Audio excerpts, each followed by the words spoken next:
Just watching some Ruslan Provodnikov fights. I'm T Street Controversy with RealCombatMedia.com. This is T Street Controversy Live, and I'm going to break down a very confusing situation for you the best way I could possibly break down. Okay, so you have in June of 2014, you have Chris Algieri defeating Ruslan Provodnikov for the 140-pound WBO Jr. Welterweight Championship.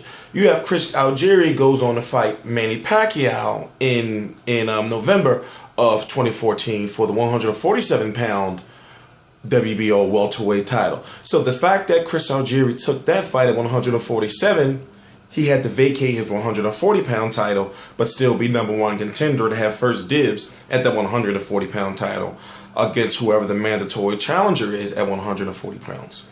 So you have, is my phone ringing?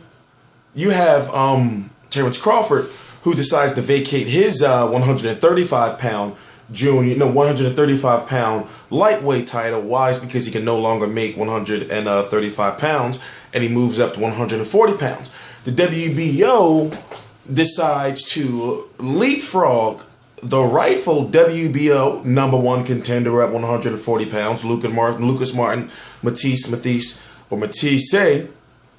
and makes a former champion in a former division, Terence Crawford, the #1 contender, since he was a champion in a previous division for the 140-pound junior welterweight WBO title. I know it's all confusing, but basically I'm saying this.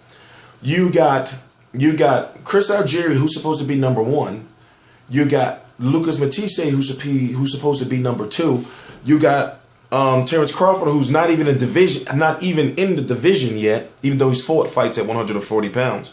You got him now #2 because Matthysse is going to be #3, and Matthysse is rumored to be taking on Ruslan Provodnikov, who's the former WBO champion. The winner of that would get the winner of Chris Algieri versus Terence Crawford, and that's the way I'm getting it.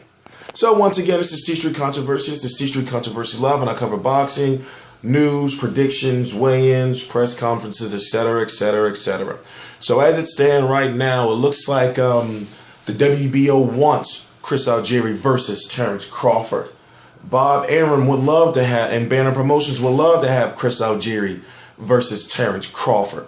But when you got this master cage nutritionist, Chris Algieri, who fought a catch weight of 144 pounds and could not make a catch weight after posting on his Instagram eating a big ass, juicy ass, good looking burger, Macao burger, it makes me think, why am I to believe that he can make 140 pounds? Now remember, people forget that Chris Algieri only fought, if I'm correct, like 3 fights at 140 pounds. So when he went to fight Ruslan Provodnikov, he was actually moving down a couple of pounds. He was never a full 147 pounder, but he fought above 147 pounds. Above 140 pounds. So what I'm saying to you is, can he even make 140 anymore? Now the rumors are apparently that he's getting rid of his trainer because his trainer Tim Lane couldn't get him out the cage. I understand that. Like, you know, if your trainer doesn't have the key, and if you're in the biggest fight of your life and you can't get out the cage, then, you know, it's like, you know, you do need another trainer.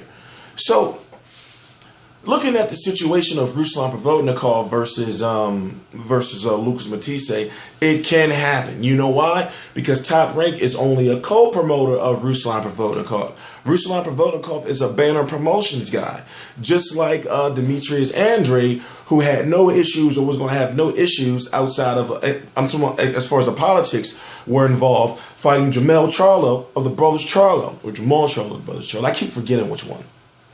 So Ruslan Provodnikov versus Lucas Matthysse can happen.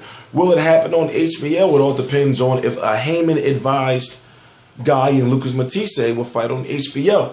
But I'm thinking maybe Showtime is going to try their best to hold on to Lucas Matthysse as far as Golden Boy Promotions, you know, is concerned.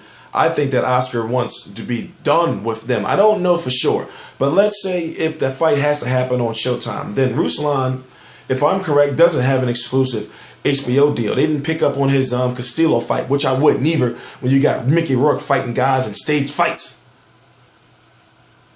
Shout out to El Diablito Sports Apparel. The hats we wearing, You know, when people think it's the Illuminati, it's not. No, you gotta understand Mexican culture. I do. Ruslan Provodnikov versus Lucas Matthysse. Who would win? I got to be honest with you. I gotta go with Matthysse. But it would be an all-out blood war. I can't explain it. It would be a blood war. You know, Ruslan, you gotta expect him to be a different fighter after what was going on with the Chris Algieri fight. And also, you know, he was having a little bit of trouble at the beginning with Jesus Luis Castillo. Jose Luis Castillo. But I'm just going to leave it at that. If it is true, of course I will be doing a video, but apparently that's what's rolling around in the rumor mill. Lucas Matthysse versus Ruslan Provodnikov, maybe on HBO. If it happens on HBO, then, you know, that means that basically the HBO beef with Heyman is over. And Chris Algieri versus Terence Crawford, which will surely happen on HBO. And I know HBO wants that fight. Chris Algieri, can he beat Terence Crawford, or can he even make 140 pounds is the biggest issue. Can he make 140 pounds? Because if not, then you may have Terence Crawford maybe fighting on Ruslan Provodnikov, or Terence Crawford versus Lucas Matthysse. All those combinations, no matter how you slice them, are crazy. Please subscribe. Oh, T-Street Controversy Live on Twitter. Follow me on Twitter. I'm active on Twitter now. And also, you're getting a lot of news on Twitter now on my Twitter if you've been paying attention. Please subscribe.